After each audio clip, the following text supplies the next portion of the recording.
Hello बच्चों, let's read the question. Read the following statements and choose the correct option. तो हमें इस question में स्टेटमेंट को पढ़ना है और हमें सही से आंसर चुनना है. फर्स्ट स्टेटमेंट यहाँ पे दिया हुआ है, a gamete carries only one factor of a character. तो बेसिकली यहाँ पे क्वेश्चन में बोला है कि गैमेट जो होता है हमेशा only one factor of character लेके चलता है. इसको हम समझेंगे अगर, तो यहाँ पे इस क्वेश्चन का जो की कॉन्सेप्ट, बहुत सारे की कॉन्सेप्ट इन्वॉल्व है यहाँ पे इस क्वेश्चन में, तो एक एक करके चलेंगे.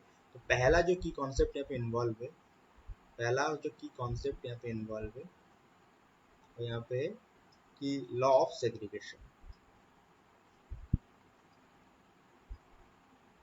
Law of segregation.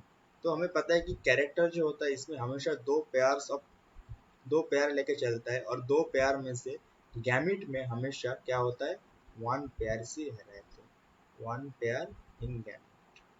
ये law of segregation, one pair in gamete. जैसे हम यहाँ पे देखेंगे, अगर हमारे पास एक यहाँ पे ये एक जीनोटाइप है, तो गैमिट जो बनेगा इसका, गैमिट में सिर्फ ये टू पेयर हम देख पाएंगे, तो इसका जो गैमिट बनेगा या तो चार गैमिट यहाँ पे बन सकता है, टू द पावर एन से. एन मतलब नंबर ऑफ हेटेरोजेनियस पेयर, और यहाँ पे एन का क्या है, एन इज इक्वल टू 2 है.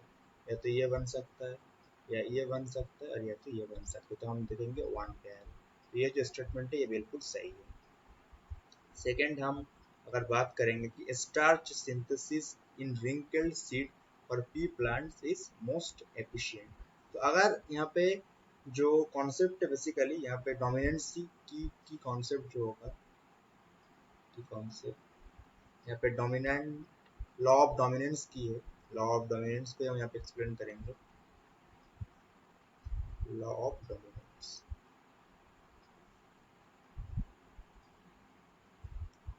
लॉ ऑफ डोमिनेंस कि अगर एफिशिएंट स्टर्च सिंथेसिस मोस्ट एफिशिएंट होता, तो ये जो रिंकल शेप्ड बोला है, ये रिंकल शेप ना होके ये राउंड शेप का बनता, क्योंकि डोमिनेंट जो यहाँ पे है, डोमिनेंट कैरेक्टर जो है ये राउंड है, और रिसेसिव कैरेक्टर जो है ये कौन सा है, रिंकल्ड है.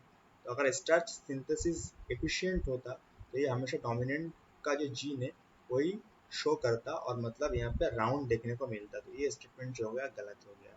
फिर यहाँ पे बोल रहा है कि modified allele is always the recessive allele. तो यहाँ पे जो की कॉन्सेप्ट इन्वॉल्व है, की कॉन्सेप्ट यहाँ पे इन्वॉल्व है, तो ये हम बोल सकते हैं मॉडिफिकेशन ऑफ एलील्स.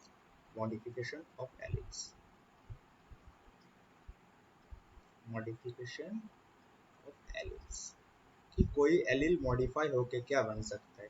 तो अगर हम यहाँ पे मान लिया कि ये हमारे पास अनमॉडिफाइड एलील था, अनमॉडिफाइड एलील, तो यहाँ पे बहुत सारे केस बन सकते हैं. बेसिकली पहला जो केस बन सकते हैं मॉडिफाइड एलील, यहाँ पे हम देखेंगे कि मॉडिफाइड एलील जो है यहाँ पे क्या क्या बन सकता है. मॉडिफाइड एलील का अगर एंजाइम जो है ये फंक्शनल रहा, हो सकता है ये डोमिनेंट भी हो जाएगा. और ये हो सकता है अनमॉडिफाइड एलील जो है नॉन फंक्शनल हो सकता है, नॉन फंक्शनल हो सकता है.